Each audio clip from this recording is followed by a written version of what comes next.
Iya, yang kejahatan. dia pemberontakan yang secara penganiayaan, secara paksa. Tapi kan bisa dilihat dari historinya juga, si Presiden Moreno juga melakukan kesalahan nggak sih? Dia mendiskriminasi kelompok campuran, kelompok asli nggak sih?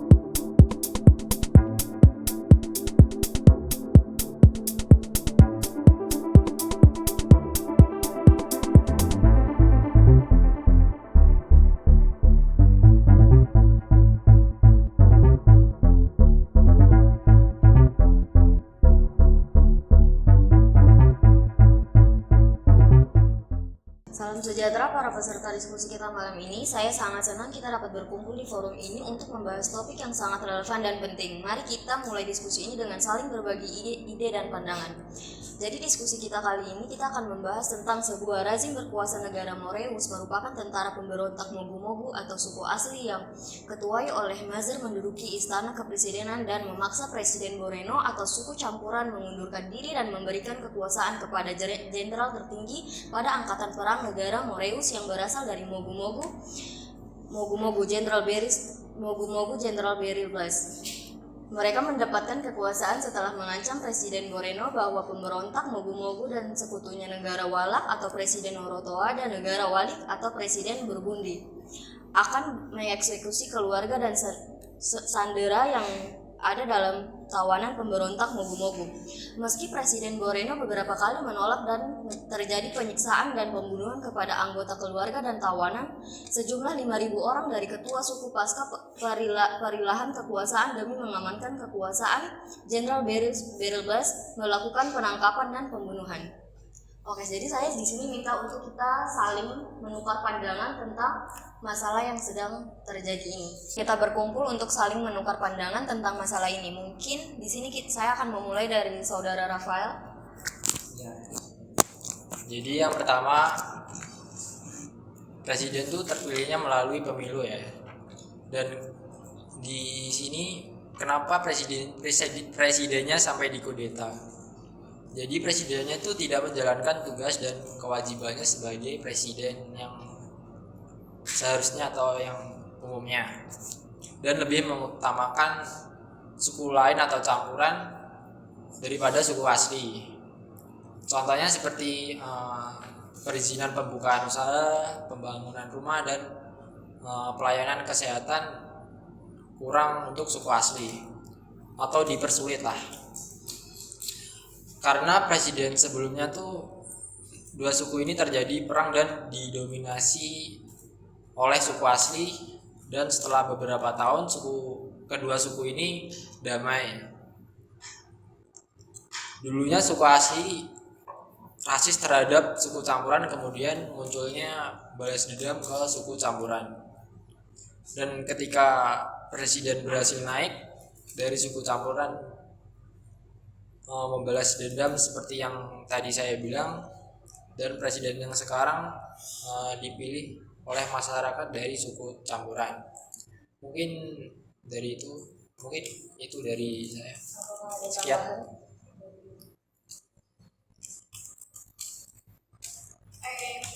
Sini aku mau menjelasin tentang alasan Presiden Moreno itu nggak mau turun dari jabatannya. Mungkin karena kalau misalnya dia masih jadi presiden, dia ada tanggung jawab, mempunyai tanggung jawab bahwasanya terhadap negaranya dan rakyatnya itu lebih penting, karena dia yakin dan percaya bahwa mempertahankan kekuasaan itu adalah langkah yang diperlukan untuk mencari solusi damai. Jadi dia masih dengan jabatannya menjadi presiden itu ya, dia mempunyai kekuasaan untuk itu, tanggung jawabnya itu memiliki misi untuk melindungi kepentingan suku, apalagi yang paling dalam cerita ini tuh kan di suku campurannya kan. dan berkomitmen menegosiasikan kesepakatan yang adil, dan dengan dia mempunyai tekad untuk menemukan jalan, dan dengan itu dia bisa menemukan jalan yang adil dan mempunyai tekad untuk menemukan jalan keluar yang efektif, tetapi tetap dalam nilai-nilai kemanusiaan yang ada gitu. Saya mungkin bisa saya tambahkan, kan tadi udah dijelaskan dari moderator bahwa suku campuran itu sangat tidak bisa melawan terhadap suku asli, yang dimana suku asli adanya Jenderal Beryls. Nah, dimana Jenderal Beryls merupakan satuan dari militer, dan etnis campuran tidak mampu melawan militer suku Mogu-Mogu yang dipimpin oleh Jenderal Beryls tersebut, yang memiliki power yang lebih dominan dalam menguasai bidang militer. Jadi di mana suku campuran di sini sudah kehilangan beberapa kemiliteran mereka, karena tidak banyak yang sudah mendukung Presiden Moreno itu sendiri. Nah, maka dari itu mungkin adanya penangkapan dan tewasnya 5.000 orang dan berbagai korban yang lain dari masyarakat sipil maupun pendukung Presiden Borneo maupun keluarga Presiden Borneo itu sendiri. Nah, mungkin itu dari saya. Dan untuk kedua negara sekutu, yaitu negara Walak dan negara Walik, dengan negara Walak Presiden Narutoa dan negara Walik Presiden Burgandi. Akibat kedua presiden tersebut mendukung etnis Mogu-Mogu, yang dimana kedua negara dengan jelas membantu pemberontakan dalam mengeksekusi pendukung presiden tersebut. Maka banyak negara lain yang tidak mau bekerja sama dengan kedua negara tersebut. Jadi kan tadi kalian udah ngejelasin nih gimana keadaan dan kejadian nyata yang udah terjadi di negara tersebut. Mungkin saya di sini mau balik ke topik awal untuk membahas lebih dalam siapa sih yang bisa bertanggung jawab dalam masalah ini. Mungkin di antara kalian bisa ngasih pendapat atau ide yang bisa dijelasin. Nah, di sini kita akan menjelaskan tentang ICC terlebih dahulu ya, karena ICC merupakan badan yuridikatif internasional yang bisa menangkap dan memenjarakan kejahatan manusia secara internasional. Nah, jadi pada tahun Juli 1998 di Roma ada 120 negara anggota Perserikatan Bangsa-Bangsa mengadopsi sebuah perjanjian untuk menetapkan pertama kalinya dalam sejarah dunia. Perjanjian ini mulai berlaku 60 hari setelah 60 negara menjadi pihak statuta melalui ratifikasi atau aksesi. Tepatnya ICC mulai beroperasi pada 1 Juli 2002. Setelah berlakunya Statuta Roma, negara-negara yang menjadi pihak Statuta Roma kemudian menjadi anggota ICC dan bertugas di Majelis Negara-negara Pihak yang mengelola pengadilan. Per Desember 2020 terdapat 123 negara anggota ICC yang 42 negaranya diantaranya tidak menandatangani dan tidak menjadi pihak Statuta Roma. Mungkin sejarah dan penjelasan saya itu saja. Mungkin yang lain ada. Mungkin aku mau bertanya nih, kenapa kepala negara bisa ditangkap padahal presiden di beberapa negara itu ada yang kebal terhadap hukum? Mungkin ada yang bisa menjelaskan tentang itu?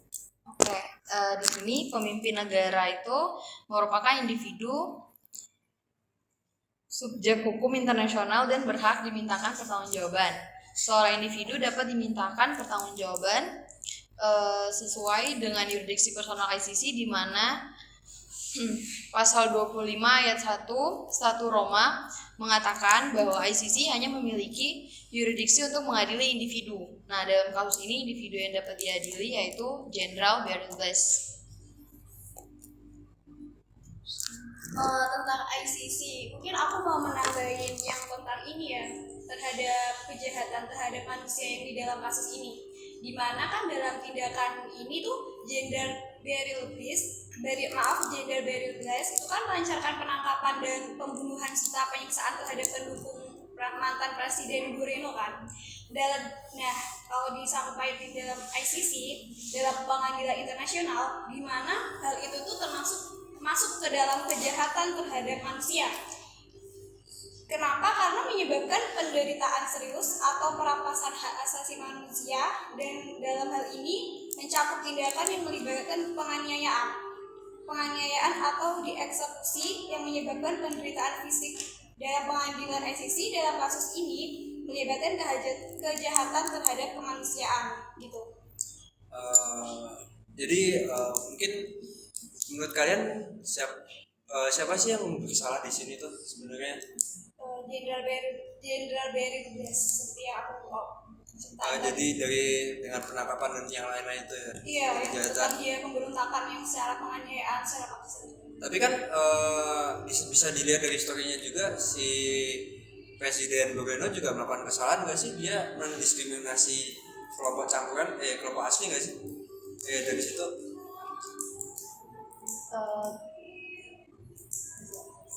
Tapi kan walaupun kayak gitu, presiden tuh walaupun presiden melakukan kayak rasisme atau apa tadi, tidak memprioritaskan kelompok asli, walaupun kayak gitu kan presidennya nggak melakukan pembunuhan atau hal-hal lain, sedangkan jenderal kan di sini melakukan penangkapan, pembunuhan, penyiksaan juga.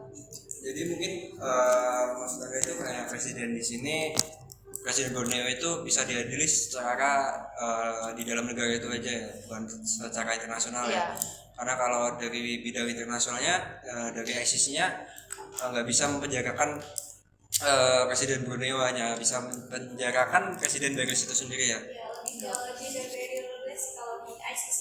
Oh iya. Karena kalau dari siswa ICC itu kan tindakannya tuh tidak dilakukan sama presidennya. Jadi kalau dari ICC kan ada genosida, ada war crime, ada kejahatan terhadap manusia, sedangkan presiden sendiri tidak melakukan semuanya. Yang melakukan kejahatan terhadap manusia itu kan dari etnis mogu-mogunya sama dari jenderalnya. Mungkin kalau bisa dilihat ya, nih karena kan sudah sependapat nih kalau Jenderal Barrios itu bisa diadili secara ICC. Nah, tapi kan nggak mungkin ya satu negara yang sudah dikuasai, apalagi ini masih baru, dia langsung bisa ditangkap nih sama ICC-nya. Nah, mungkin aku bisa menjelaskan di sini dari beberapa prinsip, seperti prinsip male captus bene detentus, yang dimana para hakim memiliki putusan menyatakan bahwa pengadilan memiliki kompetensi untuk memeriksa pokok perkara terlepas dari cara penangkapan dilakukan, yang dimana dasar ini menjadi alasan negara-negara melakukan penangkapan pelaku tindak pidana internasional tersebut, yang dimana di ICC secara ilegal, seperti mereka menangkap presiden, bisa menangkap seperti dalam contoh Eichmann case, yang dimana Israel, dimana Eichmann case ini dia adalah seorang Nazi yang sudah melakukan Holocaust kepada masyarakat Israel. Nah, mereka pemerintahan Israel menangkap Eichmann ini secara paksa dan diadili di District Court of Jerusalem Israel. Nah, di sini bisa dilihat bahwa ICC sendiri bisa melakukan penangkapan secara ilegal, tapi itu pun bertentangan dengan prinsip ex injuria non oratoria actio, yang dimana ini merupakan tantangan terhadap prinsip male captus bene detentus, yang disebutkan bahwa pemerintah tidak dapat dibiarkan mengambil keuntungan dari perbuatannya yang ilegal dengan tetap memiliki kompetensi untuk mendengar pokok perkara. Oleh karena itu, pengadilan harus menolak mendengarkan pokok perkara dan melepaskan tersangka. Di dalam hal ini bisa contohnya dalam kasus Toscanino, di mana Toscanino adalah warga negara Italia yang ditangkap dan diculik di Uruguay oleh agen Amerika Serikat dan dibawa ke Brazil. Pengadilan tingkat banding menolak keberlakuan doktrin Kerr dan menyatakan bahwa proses hukum yang adil merupakan cita-cita yang lebih besar untuk dicapai dibanding dengan kepastian hukum itu sendiri. Nah, tapi akhirnya ICC bisa menyatukan kedua prinsip tersebut, diseimbangkan dalam contoh kasus nih di ICTY, kasus Nikolic, di mana tersangka dalam kasus ini mengaku bahwa penangkapan dan penahanannya tidak sah secara hukum karena penculikan dirinya di wilayah Yugoslavia, dan kemudian diserahkan ke agen khusus ICTY. Dalam kasus ini dikemukakan permasalahan klasik tentang Mel Captus Benedictus itu sendiri. Nah, di sini ICTY menyatakan bahwa penangkapan yang tidak sah tidak memiliki konsekuensi terhadap kompetensi pengadilan, di mana tidak terdapat fakta yang menyatakan bahwa ada penyiksaan dan tindakan yang tidak manusiawi ketika dilangsungkan penangkapan. Di mana The Appeals Chamber menolak banding dari Nikolic dengan alasan karena bukti-bukti yang dipresentasikan tidak menunjukkan penyiksaan dan tindakan yang tidak manusiawi dalam proses penangkapannya. Nah, ICC itu sendiri sebenarnya bisa melakukan penangkapan yang di mana di bawah naungan PBB, seperti mereka mengirim agen-agen untuk melakukan penangkapan kepada kepala negara dan penjahat yang melakukan genocida, terus kejahatan perang dan hal-hal lain yang sudah dijelaskan seperti yang dijelaskan di Anel tersebut. Nah, mungkin bisa dilihat kalau dari kasus ini ya, di mana Jenderal Beris tersebut sudah naik jabatan menjadi presiden. Nah, nggak mungkin kan rakyatnya yang sekarang didominasi oleh suku asli meminta presiden ini untuk ditangkap karena mereka juga menginginkannya kan. Nah, mungkin apakah bisa nih Jenderal Beris itu ditangkap menurut kalian? Kan penangkapan jenderalnya itu kan benar. Kalau menurut ICC kan terdapat sejumlah persyaratan mendasar kejahatan terhadap kemanusiaan. Salah satunya udah dilakuin sama jenderalnya itu, yaitu tuh serangan tersebut harus ditunjukkan langsung terhadap penduduk sipil. Nah, serangan yang dilakuin sama jenderal itu kan udah langsung ke penduduk sipil, penyiksaan dan segala macamnya. Sedangkan kan tadi dari Anda sendiri menyebutkan kalau ada agen-agen yang dikirimkan. Yeah. Nah, jadi jenderal itu tetap bisa kena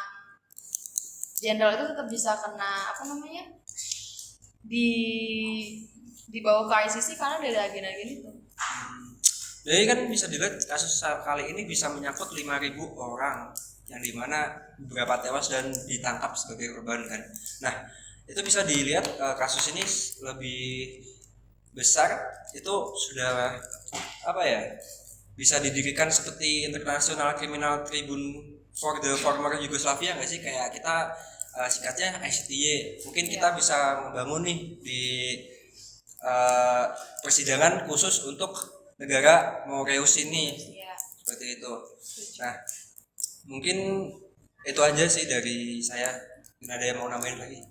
Itu aja sih. Kalau jadi bisa kita simpulkan kalau yang harus bertanggung jawab itu dari jenderal Beresnya. Ya, jadi itu kesimpulannya dari siapa yang harus bertanggung jawab, ya yang harus bertanggung jawab itu jenderal Beresnya.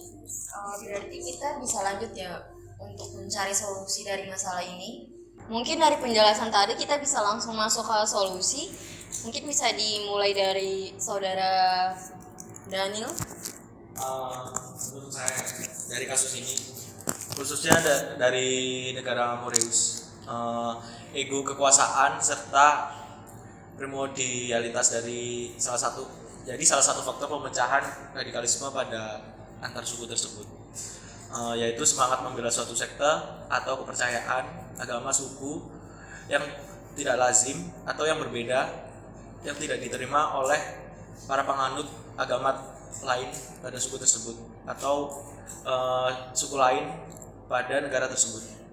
Hal itu juga menjadi kurangnya pemahaman berbangsa dan bernegara serta kualitas pendidikan serta sarana prasarana yang belum memadai pada negara tersebut. Menurut saya solusinya untuk mempersatukan heterogenitas itu harus memahami dasar bernegara serta memperbanyak forum diskusi untuk memahamkan serta tidak membatasi pergaulan serta egosukisme, primordialitas dan sektoralisme, sebab perpecahan dan radikalisme berdasarkan ego hanya akan memotong masa depan suatu wilayah atau suatu negara dari suku maupun negara tersebut. Dan juga dalam hal ini PBB harus andil dalam menyelesaikan kasus dalam konflik di suatu negara ini. Dengan PBB seharusnya memiliki kewenangan untuk membantu negara-negara tersebut apabila dianggap sudah sampai pada tahap darurat, di mana negara-negara yang terlibat dalam konflik tersebut tidak mampu menyelesaikan sendiri. Langkah yang dilakukan oleh PBB adalah seharusnya mengirimkan pasukan perdamaian atau menjadi negosiator atau mediator dalam konflik antar suku dalam negara tersebut. Terima kasih. Mungkin saya akan menambahkan solusi ya. Jadi Presiden Boreno ini harus menegaskan untuk mengadakan perjanjian perdamaian kepada rakyatnya yang mana bersangkutan antara suku Mogu-Mogu dan suku campuran tersebut dengan konfliknya ditetapkan dengan negara yang satu dan tetap tidak ada pembelah negara. Misalnya dijadikan dengan satu negara ya, harus memperhatikan bagaimana penyalahan dan tidak melanggar tentang pengelolaan SDA, kebijakan ekonomi, dan memenuhi HAM.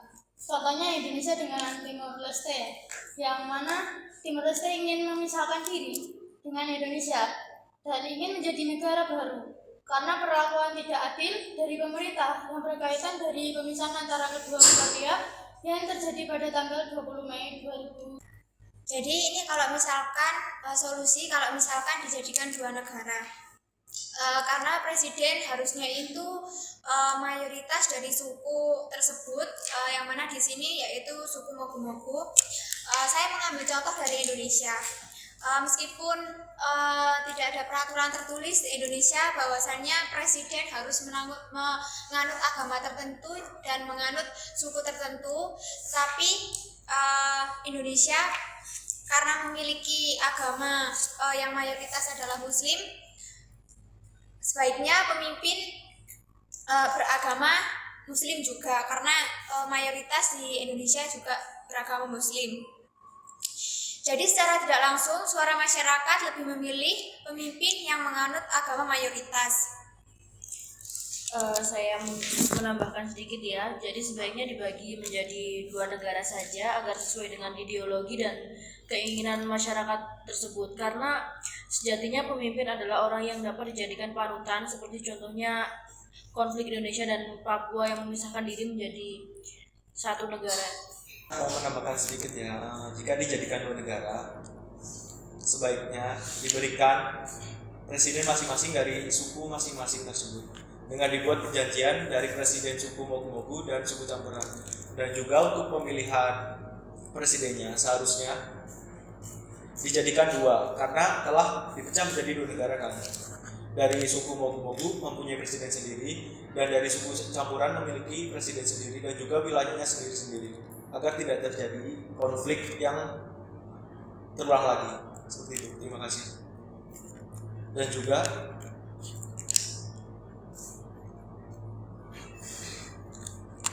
dari ICC, adapun yuridiksi dari ICC sendiri dalam menangani kasus genosida yang terjadi di Moreus, sebaiknya lembaga ICC ini berpedoman pada statuta yang mendasarinya, yaitu Statuta Roma pada tahun 1998. Lembaga ini harus memiliki beberapa yuridiksi dalam menjalankan tugas-tugasnya, antara lain personal jurisdiction merupakan yuridiksi ICC mengenai subjek yang dapat diadili. Nah, dalam kasus ini lembaga ICC ini seharusnya mengembangkan metode human security sebagai sarana yang bertujuan untuk membantu mengendalikan keamanan warga Mogu-Mogu. Selanjutnya juga lembaga ini menerapkan metode humanitarian action, yaitu menawarkan kepada aktor internasional seperti organisasi internasional ataupun non-government organization atau NGO untuk mengatur krisis kemanusiaan yang sering terjadi berkaitan dengan konflik antar suku atau konflik dalam suatu negara. Lembaga ini juga seharusnya memanfaatkan metode ini untuk turun dalam proses melindungi hak asasi manusia dari warga Moreus dan menyelesaikan sengketa tersebut. Terima kasih. Karena kan tadi disebutkannya bahwasanya dijadikan dua negara, kami sepakat dijadikan dua negara, tetapi tidak antara dua negara tersebut tidak boleh saling bersenggolan. Contohnya dengan pengelolaan SDA yang tidak merata, kebijakan ekonomi yang tidak tepat, pelanggaran HAM, dan berbagai permasalahan lain yang dinilai diskriminatif. Misalkan masalah itu ada di suatu negara yang dipimpin oleh presiden mogu-mogu. Jadi yang di presiden suku campuran karena sudah dijadikan dua negara tidak boleh ikut campur masalah dari negara yang dipimpin oleh presiden dari suku mogu-mogu.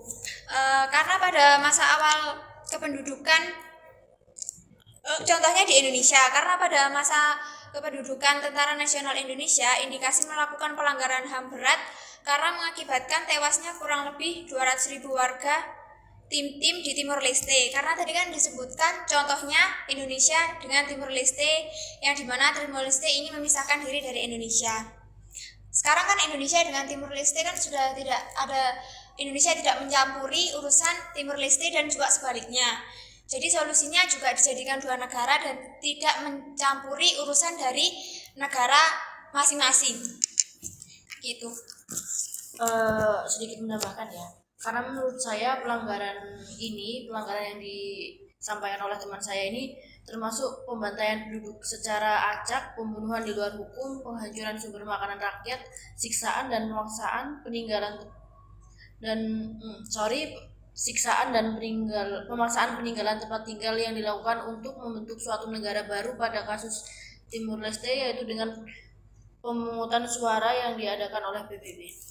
Saya kembalikan ke moderator.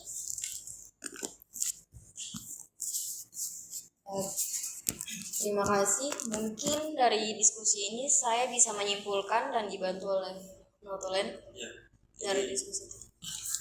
Kesimpulan dari diskusi ini ya, bahwa Presiden Borneo sendiri itu tidak menjalankan mandat atau tanggung jawabnya selaku presiden atau kepala negara dengan cara melakukan diskriminasi terhadap suku asli, yang dimana Presiden Borneo lebih mementingkan suku campuran, dan akibat dari perlakuan Presiden Borneo tersebut mengakibatkan pemberontakan yang dilakukan oleh Jenderal Beryl Bless dan melibatkan warga sipil serta pendukung dari Presiden Borneo tersebut, serta warga sipil tersebut disandra, disiksa, dan juga ada yang dibunuh. Dan itu jelas pembantaian ya, yang mana jelas ini tindakan terorisme karena warga sipil serta pendukungnya harusnya tidak terlibat dalam kasus ini, karena warga sipil tidak berpengaruh dalam kebijakan dari kepala negara tersebut. Sementara untuk Presiden Borneo selayaknya pemimpin dari sebuah negara ya, harusnya menjalankan tanggung jawabnya, karena kebijakan tersebut berupa diskriminasi yang tidak tepat ya untuk negara.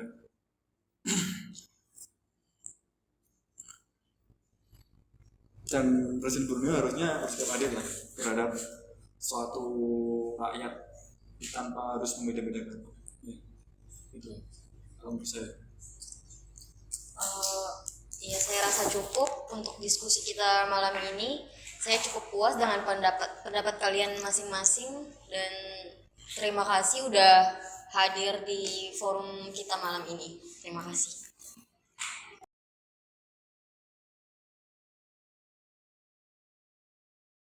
Bisa dimulai dari Farel, saudara Farel. Kok Farel sih? Namanya kan Rafa.